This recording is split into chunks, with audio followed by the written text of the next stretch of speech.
دیتا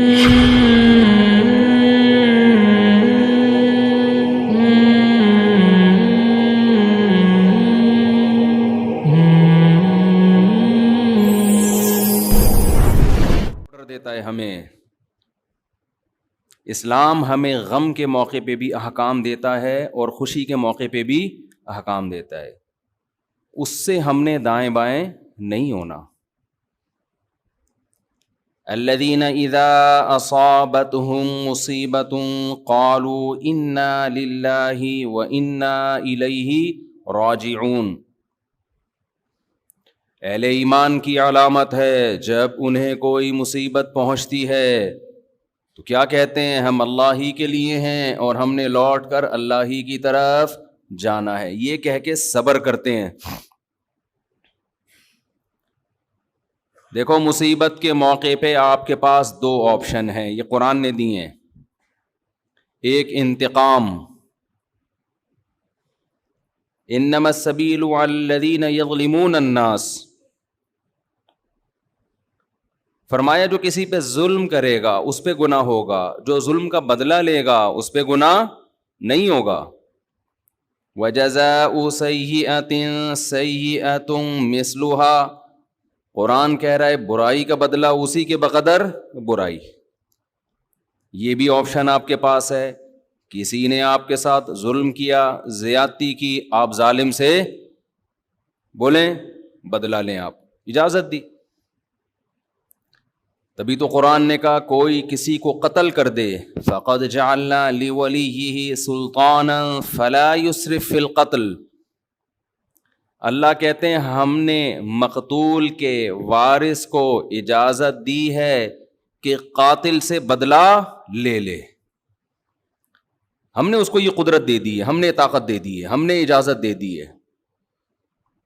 بین الاقوامی لاء تو کہتا ہے کہ قاتل کو آپ قتل نہیں کر سکتے، اس کو یہ ہوگا، عمر قید ہوگی. اللہ کہتے ہیں نا نا نا نا. کسی کے باپ کو قتل کر دیا گیا، بیٹے کو پرمیشن ہے کہ وہ قاتل سے قصاص لے. حکومت اس میں تعاون کرے گی، قصاص تو یہی لے گا. حکومت کا کام ہے قاتل کو پکڑ کے مقتول کے وارث کے حوالے کرنا. بتا بھائی چھوڑنا چاہتا ہے یا مارنا چاہتا ہے. حکومت کا یہ کام ہے. حکومت چھوڑ نہیں سکتی آپشن، کیونکہ گورنمنٹ کا بندہ نہیں گیا ہے. بندہ تو جس کا گیا اس کو تکلیف ہوئی ہے نا. جو سیکولر حکومتیں ہیں وہ انسانوں کو اپنا غلام سمجھتی ہیں، حالانکہ وہ دعویٰ کرتے ہیں کہ ہم انسانوں کو غلامی سے نکال رہے ہیں. اسلام کہتے ہیں کسی کے غلام نہیں ہے، کوئی حکومت کا غلام نہیں ہوتا. حکومت کا کام مینجمنٹ ہے اور لوگوں کو ظلم کا بدلہ دلانا ہے، عدل و انصاف فراہم کرنا ہے. دنیا نے کیا کیا؟ قانون سازی کر کے انسانوں کے اوپر تھوپ دی ہے. وہ کیا کیا تھوپی ہے وہ ایک لمبی کہانی ہے. کہ دعویٰ تو یہ ہے کہ ہم آزادی، انسان کو آزاد کر رہے ہیں، آزاد نہیں کر رہے، سب کی غلامی سے نکال کے اپنا غلام بنا رہے ہیں. عورت کو شوہر کی غلامی سے نکالا، ریاست کا غلام بنا دیا. شوہر جو باپ پہ خرچ کرتا، بیوی پہ خرچ کرتا، بولا نہیں باپ بیوی پہ خرچ نہیں کرو، ایک دھیلا بھی تم پہ، ہمیں ٹیکس دو، 40% ہمیں دو اپنی تنخواہ کا.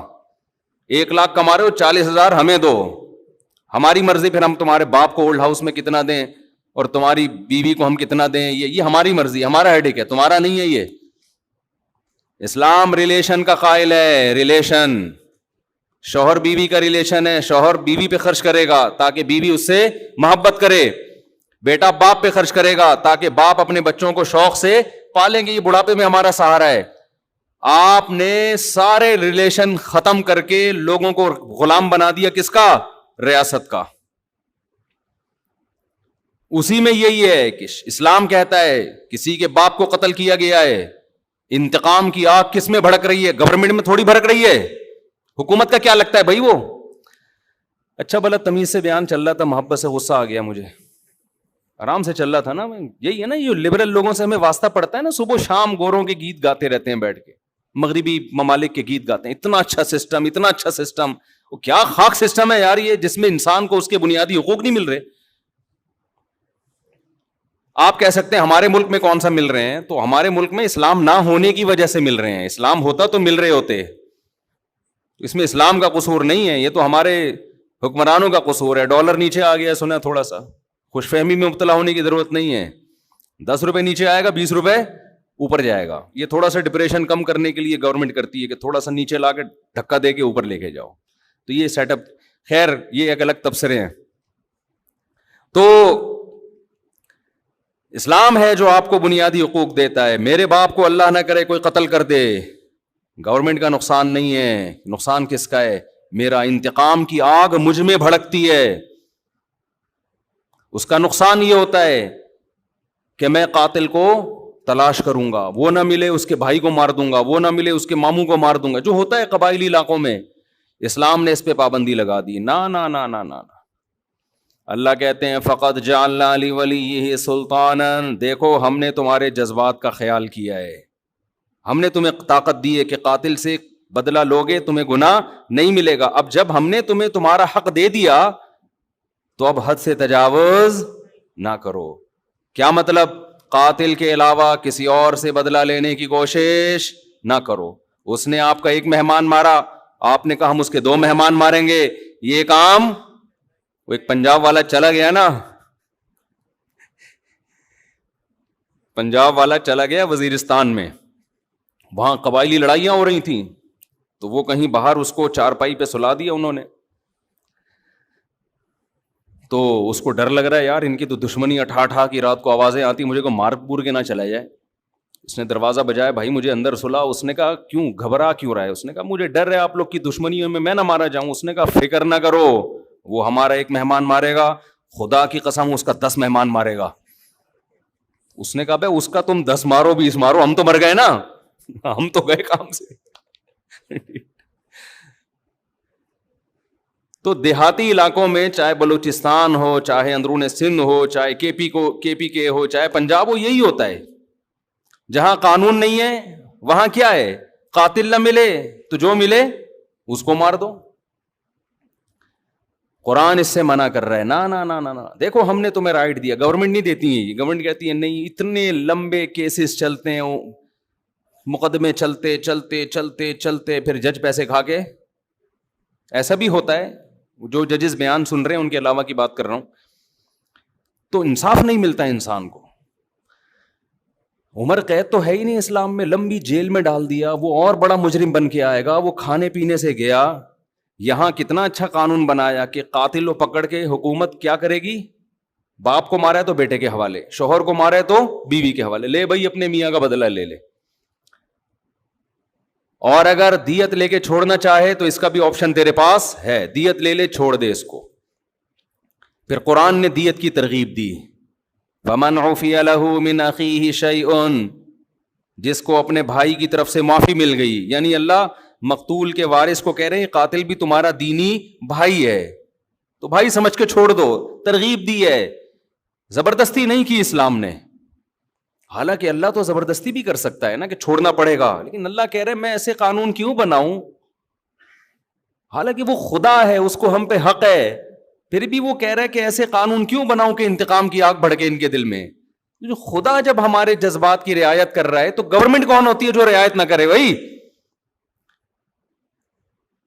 اللہ حکومت سے بڑا ہے کہ نہیں ہے؟ اس کو ہم پہ زیادہ قدرت ہے. تو قرآن نے کیا کہا, ترغیب دی کہ اس کو کیا کرو, معاف کرو. بہتر یہ معاف کر دو, دیت لے لو, پیسے لے کے چھوڑ دو, اس سے تمہاری غربت دور ہو جائے گی, تمہارا نقصان ہوا اس کی تلافی ہو جائے گی. اے اللہ, اس سے تو ہم اگر دیت لے کے چھوڑیں گے یہ تو غیرت کے خلاف ہے. ہمارے باپ کو مارا, وہ قیامت میں کہے گا کہ پیسے لے کے چھوڑ دیا. تو اللہ کہتے ہیں نا نا نا نا نا نا, یہ دنیا کا سزا ہے, آخرت میں قاتل کو معاف نہیں کروں گا. دنیا میں تو قاتل سے قصاص لے بھی لیا جائے نا, گردن اڑا بھی دی جائے, تو اس کا جرم تھوڑی معاف ہوتا ہے. اس لیے کہ جس کو مارا ہے اس نے تو بدلہ ابھی لیا نہیں ہے. دیکھیں جب کوئی قتل کرتا ہے 2 نقصان ہوتے ہیں, ایک تو جو بندہ مارا اس کا نقصان وہ گیا, دوسرا اس کے لواحقین کا نقصان. تو ابھی تو لواحقین کی تلافی ہوئی ہے, جو بندہ گیا ہے اس سے تو آخرت میں حساب لیا جائے گا. میں سمجھا پا رہا ہوں اپنی بات کہ نہیں سمجھا پا رہا؟ ابھی میں محرم پہ بیان کرنا ہے, لیکن یہ قصاص کی بات درمیان میں آ گئی. میں یہ بتانے کے لیے کہ ہر چیز کا ایک ضابطہ ہے, لا بیان کیا ہے اسلام نے. تو قرآن کیا کہہ رہے؟ قاتل کو فلا یسرف فی القتل، ہم نے اجازت دے دی ہے تو قتل میں حد سے تجاوز نہ کرو. نمبر 1 حد سے تجاوز کیا ہے، جس نے قتل کیا اس کے علاوہ کسی اور کو مارنے کی کوشش نہ کرو. پھر اس کا چاچا آ گیا تو اس کا ماموں آ گیا تو اس کا خالو آ گیا، اس کو اڑا دیا. نہ نہ نہ نہ. نمبر 2 قتل کرنے میں بھی حد سے تجاوز نہ کرو، اس کو تڑپا تڑپا کے مت مارو. تبھی حدیث میں آتا ہے لا قواد الا بالسیف، قصاص لیا جائے گا تلوار سے، اس میں تکلیف کم ہوتی ہے. سعودی عرب میں گردنیں اڑائی جاتی ہیں نا، دیکھی ہوں گی آپ نے، اب تو وہاں بھی آہستہ آہستہ کم ہو رہا ہے. اس میں کیا کرتے ہیں، جلاد ادھر ایک تلوار لگاتا ہے گردن پہ پیچھے، جیسے ہی تلوار لگتی ہے آپ کی جتنے بھی کنیکشن ہے نا دماغ اور باڈی کا فوراً ختم، تکلیف کا احساس ختم. ادھر قاتل کی گردن الگ ہوئی، قاتل تڑپتا ہوا نظر آتا ہے مگر اسے تکلیف بولو نہیں ہوتی، کیونکہ دماغ اور باڈی کا کنیکشن کیا ہو گیا ختم. تو وہ تکلیف کیسے محسوس کرے گا؟ لیکن دہشت بہت ہوتی ہے، کیونکہ جس طرح اس کی گردن الگ ہو کے گرتی ہے اور جس طرح اس کی لاش تڑپ رہی ہوتی ہے، اس سے لوگوں پر ایک دہشت طاری ہو جاتی ہے اور لوگ قتل سے بچ جاتے ہیں کہ یار ہمارا بھی انجام ہوگا. کتنا پیارا حکم ہے کہ جو قتل کا مقصد تھا لوگوں کو بچانا آئندہ جرم سے، وہ مقصد پورا پورا حاصل ہو رہا ہے اور قاتل کو تکلیف کم سے کم دی جا رہی ہے. میں سمجھا پا رہا ہوں اپنی بات؟ لیکن جو اسلام مخالف قوتیں ان کا قانون کیا ہے؟ بند کمرے میں لٹکاؤ. بند کمرے میں کسی کو عبرت ہوگی؟ ہے بھائی؟ ایک صاحب سعودی عرب سے آئے، بہت پرانی بات ہے، انہوں نے کہا کہ میں نے پہلی دفعہ سعودی عرب میں جب قصاص دیکھا نا، گردن اڑائی، تو میں 2 گھنٹے کانپتا رہا ہوں کھڑے ہوئے. بتاؤ جس نے یہ منظر دیکھا ہو وہ خود کسی کو قتل کرنے کی جرت کر سکتا ہے؟ حالانکہ بلوچ تھے، وہ ہمارے دوست تھے اور بڑے مضبوط بلوچ تھے. بلوچ تو ویسے ہی مضبوط عام طور پر ہوتے ہیں، بہادر بھی ہوتے ہیں. ان کو وہ کہہ رہے پھر بھی مجھے، میں کیا کر رہا ہوں، ایسے کانپ رہا ہوں میں. تو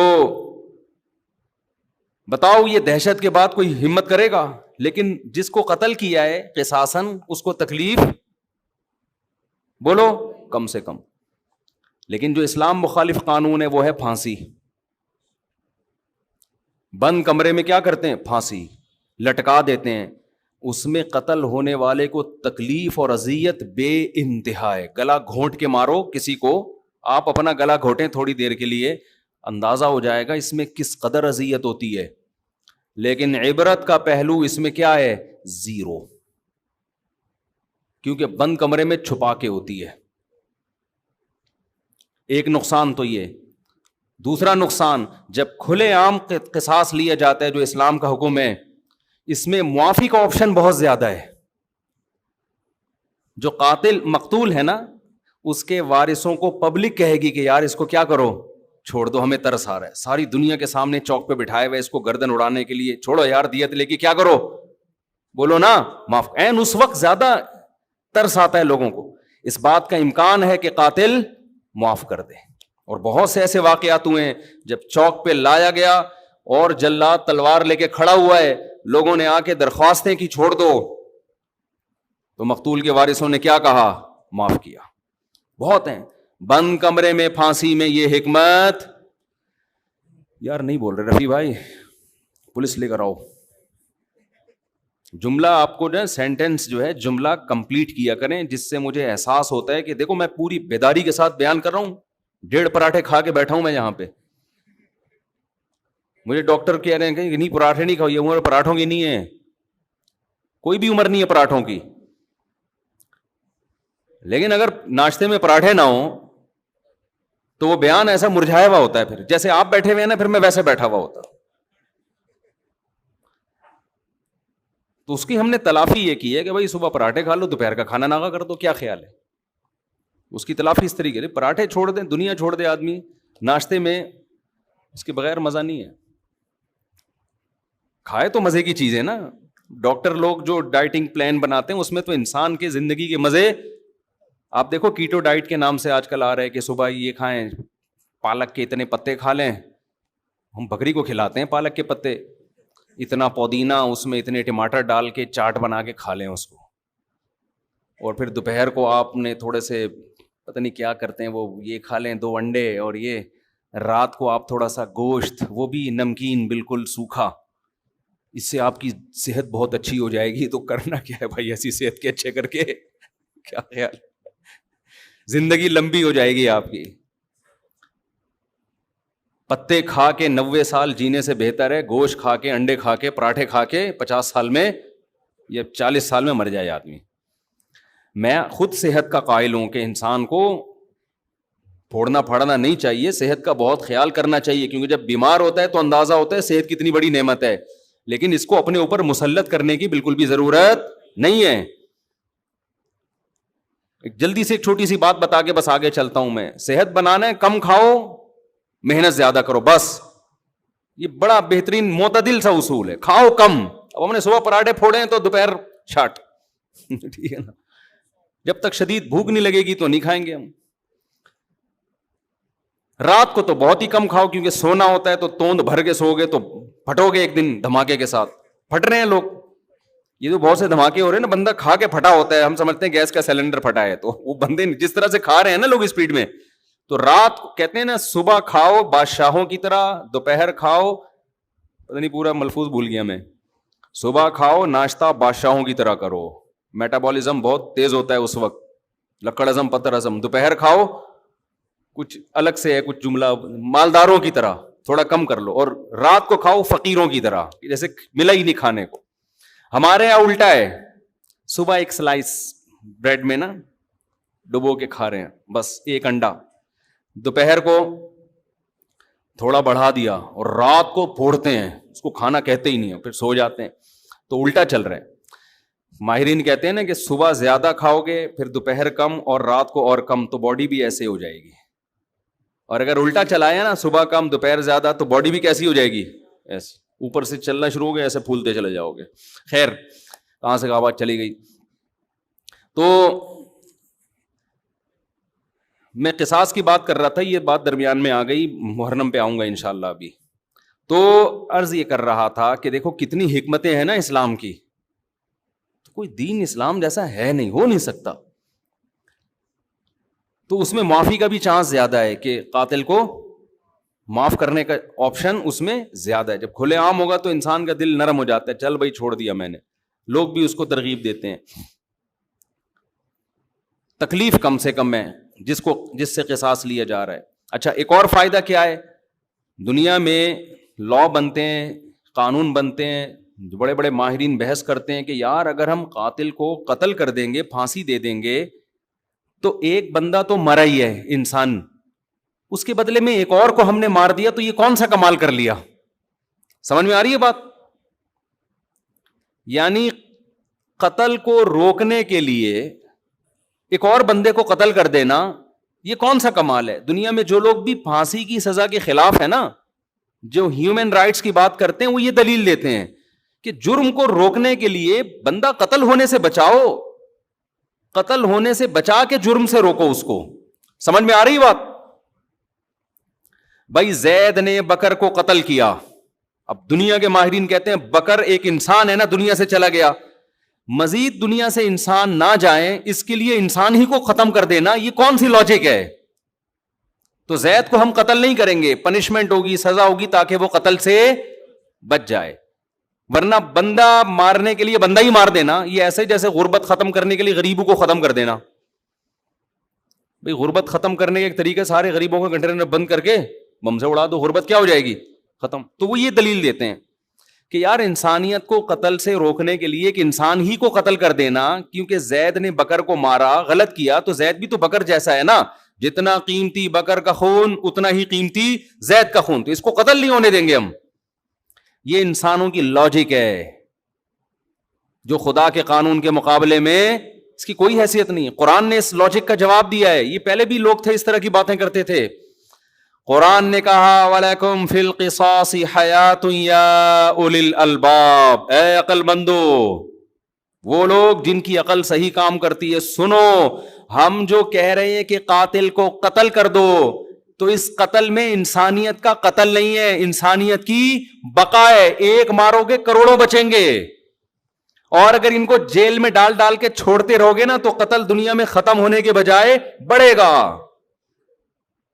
اور یہ جو تمہاری لاجک ہے کہ بکر کا خون جتنا قیمتی تھا زید بھی اتنا ہی قیمتی ہے، اس لاجک کا جواب یہ کہ بڑے نقصان سے بچنے کے لیے چھوٹا نقصان برداشت کیا جاتا ہے. زید کا خون قیمتی ہے مگر اتنا نہیں جتنا معصوم لوگوں کا خون قیمتی ہے. ان معصوموں کے خون کی زیادہ قیمت ہے، قاتل کے خون کی اللہ کی نظر میں قیمت نہیں ہے.